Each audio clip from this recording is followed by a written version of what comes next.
കോട്ടയത്തെ മാമൻ മാപ്പിള ഹാൾ ജനനിബിഡമായിരുന്നു. വളരെ സവിശേഷമായ ഒരു ചടങ്ങാണ് അവിടെ നടക്കാൻ പോകുന്നത്. KS സേതുമാധവൻ സംവിധാനം ചെയ്ത് മഞ്ഞിലാസ് ജോസഫ് നിർമ്മിച്ച പാറപ്പുറത്തിൻ്റെ അരനാഴിക നേരം എന്ന ചിത്രത്തിൻ്റെ ആഘോഷവേള. മലയാളത്തിലെ യജ്ഞത്തെയും വലിയ സൂപ്പർ ഹിറ്റുകളിലൊന്നാണ് അരനാഴിക നേരം. പ്രേം നസീർ, സത്യൻ, കൊട്ടാരക്കര ശ്രീധരൻ നായർ, രാഗിണി തുടങ്ങി മലയാളത്തിലെ ഒന്നാം നിര താരങ്ങളെല്ലാം മാമൻ മാപ്പിള ഹാളിൻ്റെ അകത്തളത്തിൽ ഒന്നാം നിരയിൽ ഇരിപ്പുറപ്പിച്ചിട്ടുണ്ട്. അവർക്ക് മുമ്പിൽ സംസ്ഥാനത്തെ മന്ത്രിമാരും ജനപ്രതിനിധികളും ഒക്കെ ഉണ്ട്. അപ്പോഴാണ് KS സേതുമാധവൻ സ്റ്റേജിലേക്ക് വന്നത്. ആങ്കറുടെ നിർദ്ദേശപ്രകാരം അദ്ദേഹം സത്യം മാഷിനെ സ്റ്റേജിലേക്ക് വിളിച്ചു. പ്രിയപ്പെട്ട സത്യം മാഷ്, അങ്ങ് സ്റ്റേജിലേക്ക് കടന്നു വരണം. സത്യം മാഷ് എഴുന്നേറ്റില്ല. അദ്ദേഹം കയ്യും കെട്ടി ഒന്നാം നിരയിൽ മിണ്ടാതിരിക്കുകയാണ്. KS സേതുമാധവൻ്റെ നിർദ്ദേശാനുസരണം വീണ്ടും ആങ്കർ സത്യൻ മാഷിനെ സ്റ്റേജിലേക്ക് ക്ഷണിക്കുന്നു. അദ്ദേഹം അനങ്ങിയില്ല. മൂന്നാമതും വിളിച്ചു. അദ്ദേഹം അനങ്ങിയില്ല. സത്യൻ മാഷ് ഒരു മുൻകോപിയാണ്.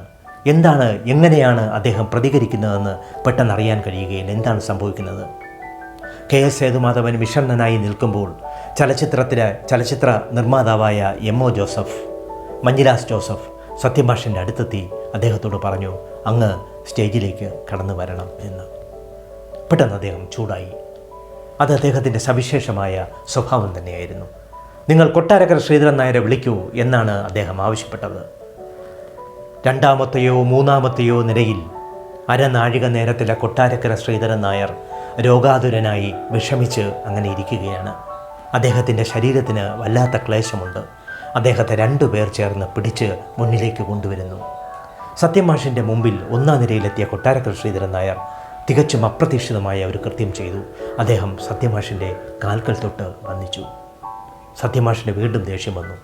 അദ്ദേഹം കൊട്ടാരക്കരയെ പിടിച്ചുയർത്തിയ ശേഷം പറഞ്ഞു, അങ്ങ് പോയി സ്റ്റേജിലേക്ക് ഇരിക്കൂ എന്ന്. സ്റ്റേജിലേക്ക് കൊട്ടാരക്കര ശ്രീധരൻ നായർ കടന്നു വരുമ്പോൾ ഹർഷാരവം മുഴങ്ങി. മാഞ്ഞൂർ കോണം എന്ന ഗ്രാമത്തിലെ കുഞ്ഞേനാച്ചൻ എന്ന കഥാപാത്രത്തെ അവിസ്മരണീയമാക്കിയ കൊട്ടാരക്കര ശ്രീധരൻ നായർ. അരനാഴിക നേരം എന്ന ചിത്രത്തെക്കുറിച്ച് ആലോചിക്കുമ്പോഴെല്ലാം നമ്മൾ കൊട്ടാരക്കര ശ്രീധരൻ നായർ ഓർമ്മകൾക്ക് മുമ്പിൽ പ്രണമിച്ചു പോകും. എന്തുമാത്രം അഭിനയമാണ് അദ്ദേഹം കാഴ്ചവെച്ചത്. അപ്പോഴാണ് സത്യൻ്റെ മഹത്വം നാം മനസ്സിലാക്കുന്നത്. സത്യൻ കൊട്ടാരക്കര ശ്രീധരൻ നായരുടെ മഹത്വം തിരിച്ചറിഞ്ഞിരിക്കുന്നു. തന്നെ ആദ്യം സ്റ്റേജിലേക്ക് വിളിച്ചവരോട് അദ്ദേഹം പിണങ്ങിയിരിക്കുന്നു. ഇതാണ് സത്യം മാഷിൻ്റെ സ്വഭാവം, കൊട്ടാരക്കര ശ്രീധരൻ നായരുടെ മഹത്വം.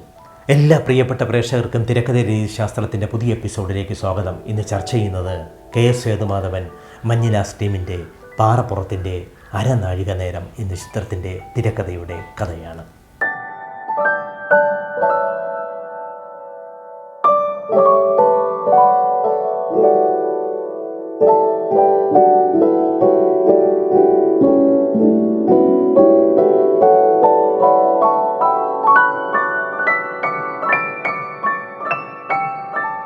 അഞ്ച് തലമുറകളുടെ ജീവിതാനുഭവങ്ങൾ നേരിട്ട് കണ്ട് 90 വയസ്സ് വരെ ജീവിച്ചയാളാണ് കുഞ്ഞേനാച്ചൻ. മാഞ്ഞൂർ കോണം ഗ്രാമത്തിലെ ഒരു സാധാരണക്കാരൻ. പാറപ്പുറത്ത് അദ്ദേഹത്തിൻ്റെ ജീവിതാനുഭവങ്ങളിൽ നിന്നാണ് കുഞ്ഞേനാച്ചൻ എന്ന കഥാപാത്രത്തെ സൃഷ്ടിച്ചതെന്ന് പിൽക്കാലത്ത് പലരും പറഞ്ഞു കേട്ടിട്ടുണ്ട്. എന്തായാലും അന്നത്തെ എല്ലാ ഗ്രാമങ്ങളിലും കുഞ്ഞേനാച്ചനെ പോലെ ഒരാളെങ്കിലും ഉണ്ടായിരിക്കും. 5 മക്കളുണ്ടായിരുന്നു അയാൾക്ക്. അതിൽ ഇളയ മകൻ മാത്തുക്കുട്ടിയുടെ 2ാം ഭാര്യ ദീനാമയോടൊപ്പമായിരുന്നു അയാൾ താമസിച്ചിരുന്നത്. ദീനാമയാണ് ആ കുടുംബത്തിലെ കാര്യങ്ങളെല്ലാം നോക്കി നടത്തിയിരുന്നത്. കറുപ്പായിരുന്നു കുഞ്ഞനാച്ചന് ഏറ്റവും ഇഷ്ടം. കറുപ്പടിച്ച് മയങ്ങിക്കിടക്കും. പിന്നീട് വരുന്ന കൂട്ടുകാരോട് പഴയ കഥകളെല്ലാം പറഞ്ഞ് പറഞ്ഞങ്ങനെ ഇരിക്കും.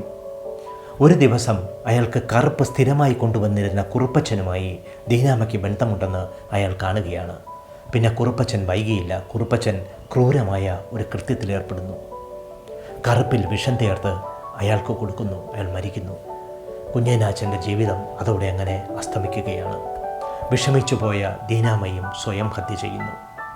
ഇങ്ങനെ ഇത്രയധികം ഒരു നല്ല കഥാപാത്രത്തെ പാറപ്പുറത്ത് സൃഷ്ടിച്ചത് KS സേതുമാധവന് വേണ്ടിയാണെന്ന് പിൽക്കാലത്ത് നമുക്ക് തോന്നിപ്പോയിട്ടുണ്ട്. കുഞ്ഞേനാച്ചനായി ഈ സിനിമയിൽ ആരഭിനയിക്കും എന്ന ചോദ്യം KS സേതുമാധവൻ്റെയും മഞ്ഞിലാസ് ജോസഫിൻ്റെയും മുമ്പിലെത്തുമ്പോൾ സത്യൻ എന്നവർക്ക് മറുപടി പറയാൻ കഴിഞ്ഞില്ല. കാരണം മഞ്ഞിലാസിൻ്റെ എല്ലാ ചിത്രങ്ങളിലും മലയാറ്റൂരിൻ്റെ യക്ഷി എന്ന നോവലാണല്ലോ മഞ്ഞിലാസ് എന്ന ബാനർ ആദ്യം നിർമ്മിച്ച ചിത്രം. എല്ലാ ചിത്രങ്ങളിലും സത്യനായിരുന്നു നായകൻ. സത്യനെ ഒഴിച്ച് ഒരു നായകനെക്കുറിച്ച് ആലോചിക്കാൻ പോലും MO ജോസഫിന് കഴിയുമായിരുന്നില്ല. KS സേതുമാധവൻ്റെ അവസ്ഥയും അതുതന്നെയായിരുന്നു. പാറപ്പുറത്തിനെ കണ്ടു.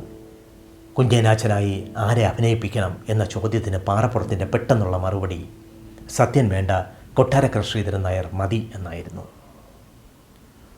സത്യം പറഞ്ഞാൽ എം ഒ ജോസഫിൻ്റെ മനസ്സിലും കെ എസ് സേതുമാധവൻ്റെ മനസ്സിലും കൊട്ടാരക്കര ശ്രീധരൻ നായർ കുഞ്ഞനാച്ചനെ അവതരിപ്പിച്ചാൽ വളരെ നന്നായിരിക്കുമെന്ന ഒരു തോന്നലുണ്ടായിരുന്നു. പക്ഷേ ഈ കാര്യം സത്യനോട് എങ്ങനെ പറയും? അങ്ങനെ അവർ ട്രങ്കോൾ ബുക്ക് ചെയ്ത് തിരുവനന്തപുരത്തുണ്ടായിരുന്ന സത്യനെ ഫോണിൽ വിളിക്കുകയാണ് കെ എസ് സേതുമാധവൻ. ഒരു കാര്യം പറയാനുണ്ടെന്ന് പറഞ്ഞു, നേരിട്ട് കാണാമെന്ന് പറഞ്ഞു. ആയിക്കോട്ടെ എന്ന് സത്യനും. തിരുവനന്തപുരത്തെത്തി കെ എസ് സേതുമാധവനും എം ഒ ജോസഫും സത്യനെ കാണുകയാണ്. പാറപ്പുറത്തിൻ്റെ അരനാഴിക നേരത്തിലെ കുഞ്ഞനാച്ചനെയാണ് അവതരിപ്പിക്കേണ്ടതെന്ന് പറഞ്ഞപ്പോൾ സത്യൻ്റെ മുഖം പെട്ടെന്നങ്ങ് മ്ലാനമാവുന്നത് സംവിധായകനും തിരക്കഥാകൃത്തും കണ്ടു. കൊട്ടാരക്കര ശ്രീധരൻ നായരാണ് ഈ കഥാപാത്രത്തെ അവതരിപ്പിക്കാൻ ഞങ്ങളുടെ മനസ്സിലുള്ളതെന്ന് പെട്ടെന്നവർ അവതരിപ്പിച്ചു. സത്യമാഷ് ചിരിച്ചുകൊണ്ട് കെ എസ് സേതുമാധവനോട് പറയുകയാണ്, ഞാനും അത് നിങ്ങളോട് പറയാനിരിക്കുകയായിരുന്നു.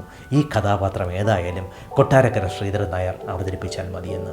പക്ഷേ സേതുവിൻ്റെ പടവും ജോസഫിൻ്റെ പടവും എൻ്റെ പടമാണ്, നിങ്ങൾ എനിക്കൊരു വേഷം അതിനകത്ത് കാത്തുവയ്ക്കണം എന്ന്. 5 മക്കളുണ്ടല്ലോ കുഞ്ഞനാച്ചന്, അതിലൊരാളായി സത്യനെയും പ്രേം നസീറിനെയും ഒക്കെ അവതരിപ്പിക്കാമെന്ന് അവർ തീരുമാനിക്കുകയാണ്. സസന്തോഷം സത്യൻ തൻ്റെ തീരുമാനം അറിയിക്കുമ്പോഴാണ് കെ എസ് സേതുമാധവനും അദ്ദേഹത്തിൻ്റെ സഹപ്രവർത്തകനായ മഞ്ഞിലാസ് ജോസഫിനും സമാധാനമായത്. സത്യൻ്റെ ഹൃദയ വിശാലതയ്ക്കുള്ള ഏറ്റവും വലിയ ഉദാഹരണമായി ഈ സംഭവം പിൽക്കാലത്ത് ചൂണ്ടിക്കാണിക്കപ്പെടുന്നു. കുഞ്ഞനാച്ചൻ എന്ന ഇതിഹാസ തുല്യമായ കഥാപാത്രത്തെ അവതരിപ്പിക്കേണ്ടത് കൊട്ടാരക്കര ശ്രീധരൻ നായരാണെന്ന് പറഞ്ഞപ്പോൾ ചില സുഹൃത്തുക്കൾ കെ എസ് സേതുമാധവനോടും മഞ്ഞിലാസ് ജോസഫിനോടും ഒരു പ്രതിസന്ധിയെക്കുറിച്ച് പറഞ്ഞു. കാരണം കൊട്ടാരക്കര ശ്രീധരൻ നായർ വളരെ നല്ല മനുഷ്യനാണ്, പക്ഷേ അല്പം മദ്യപിച്ചാൽ അദ്ദേഹത്തിൻ്റെ സ്വഭാവം മാറും. അങ്ങനെ അവർ കൊട്ടാരക്കര ശ്രീധരൻ നായരെ കാണാൻ പോവുകയാണ്. അദ്ദേഹത്തോട് അരനാഴിക നേരത്തിൻ്റെ ഒരു പ്രതി കൈമാറി കഥാപാത്രത്തെക്കുറിച്ച് നന്നായി പഠിച്ച് ബോധ്യം വരുത്താൻ ആവശ്യപ്പെട്ടു. അത് അദ്ദേഹം ചെയ്യാമെന്നേറ്റു. തീർച്ചയായും കൊട്ടാരക്കര ശ്രീധരൻ നായരെ അഭിനയം പഠിപ്പിക്കേണ്ട കാര്യമില്ല, പക്ഷേ അദ്ദേഹത്തിൻ്റെ സ്വഭാവം മാത്രം ഒന്ന് മോണിറ്റർ ചെയ്താൽ മതി. എം ഒ ജോസഫും സേതുമാധവനും ഇനി കാര്യത്തിലേക്ക് കടന്നു. ഇതിലൊരു കോൾ ഷീറ്റ് ഒപ്പിടുന്നതിന് മുമ്പ് ഒരു കരാറുണ്ട്. അതായത് കൊട്ടാരക്കര ശ്രീധരൻ നായർ ഈ ചിത്രത്തിൻ്റെ ലൊക്കേഷനിൽ വന്നാൽ മഞ്ഞിലാസ് ജോസഫിൻ്റെ ഓഫീസിൽ താമസിക്കണം, അവിടെയുള്ള മുറിയിൽ താമസിക്കണം. എന്നിട്ട് കാറിൽ കയറി ലൊക്കേഷനിൽ വരണം, തിരിച്ച് ലൊക്കേഷനിൽ നിന്നും കാറിൽ കയറി റൂമിലേക്ക് പോകണം. ഇതിനിടയിൽ ആരെയും കാണാൻ പാടില്ല, സുഹൃത്തുക്കളുമായി സംവദിക്കാൻ പാടില്ല. ചിത്രത്തിൻ്റെ ഷൂട്ടിംഗ് കഴിഞ്ഞ ശേഷം നിങ്ങൾക്ക് എന്ത് വേണമെങ്കിലും ആവാമെന്ന്. കൊട്ടാരക്കര ശ്രീധരൻ നായർ മറുപടിയൊന്നും പറഞ്ഞില്ല. അപ്പോൾ സേതുമാധവൻ പറയുകയാണ്, ഏതായാലും താങ്കൾ ഒരാഴ്ച കൊണ്ട് കൃത്യമായി ആലോചിച്ച ശേഷം കരാർ ഒപ്പിടാൻ സമ്മതമാണെങ്കിൽ മാത്രം ഈ ചിത്രത്തിൽ അഭിനയിച്ചാൽ മതിയെന്ന്. കാരണം മുമ്പ് എം ഒ ജോസഫിന് കൊട്ടാരക്കര ശ്രീധരൻ നായരെക്കുറിച്ച് ചില മോശം അനുഭവങ്ങളുണ്ട്. കൊട്ടാരക്കര ശ്രീധരൻ നായർ പറഞ്ഞു, ഒരാഴ്ച കഴിയട്ടെ, ഞാനും ഒന്ന് ആലോചിക്കട്ടെ എന്ന്. കൃത്യം ഒരാഴ്ച കഴിഞ്ഞപ്പോൾ എം ഒ ജോസഫിന് കൊട്ടാരക്കര ശ്രീധരൻ നായരുടെ കത്ത് വരികയാണ്. ഞാൻ നിങ്ങളുടെ കരാറിൽ ഒപ്പിടാൻ തയ്യാറാണ്, കാരണം എനിക്ക് കുഞ്ഞനാച്ചനെ അത്രയേറെ ഇഷ്ടപ്പെട്ടുവെന്ന്. പാറപ്പുറത്തിൻ്റെ അരനാഴിക നേരത്തിലെ കുഞ്ഞനാച്ചനെ തനിക്ക് അവിസ്മരണീയമാക്കാൻ കഴിയുമെന്ന് കൊട്ടാരക്കര ശ്രീധരൻ നായർ റിയലൈസ് ചെയ്ത മുഹൂർത്തമായിരുന്നു ഇത്. അതുകൊണ്ടാണല്ലോ സത്യം മാഷ് തൻ്റെ കാൽ തൊട്ട് വണങ്ങാൻ വന്ന മഹാനായ നടനോട് എഴുന്നേൽക്ക് ശ്രീധരൻ നായരെ എന്ന് ആജ്ഞാപിച്ചത്. അരനാഴിക നേരം എന്ന ചിത്രം ഇന്നും കാണുമ്പോൾ നമ്മൾ കൊട്ടാരക്കര ശ്രീധരൻ നായരുടെ കാൽക്കൽ തൊട്ട് നമസ്കരിച്ചു പോകും. പിന്നീട് മറ്റൊരു അനുഭവം എം ഒ ജോസഫിനും കെ എസ് സേതുമാധവനും ഉണ്ടായി. രാഗിണി, പ്രശസ്ത നടി രാഗിണി മദിരാശിയിൽ രോഗം കൂടുതലായി അബോധാവസ്ഥയിൽ കിടക്കുകയാണ്. അവരെ കാണാൻ എം ഒ ജോസഫ് അവർ കിടക്കുന്ന ICUവിലേക്ക് കടന്നു ചെല്ലുമ്പോൾ രാഗിണിയെ പത്മിനി തട്ടി വിളിച്ചു, ഇതാരാ വന്നിരിക്കുന്നതെന്ന് നോക്കിയത് ഒരു ഓർമ്മയുമില്ല. രാഗിണി മയക്കത്തിൽ എം ഒ ജോസഫിൻ്റെ മുഖത്തേക്ക് നോക്കുകയാണ്. ഇതിന് പതിയെ മന്ത്രിക്കുന്നു, അരനാഴിക നേരം എന്ന്. എം ഒ ജോസഫിനത് താങ്ങാനായില്ല. അദ്ദേഹം പുറത്തിറങ്ങി.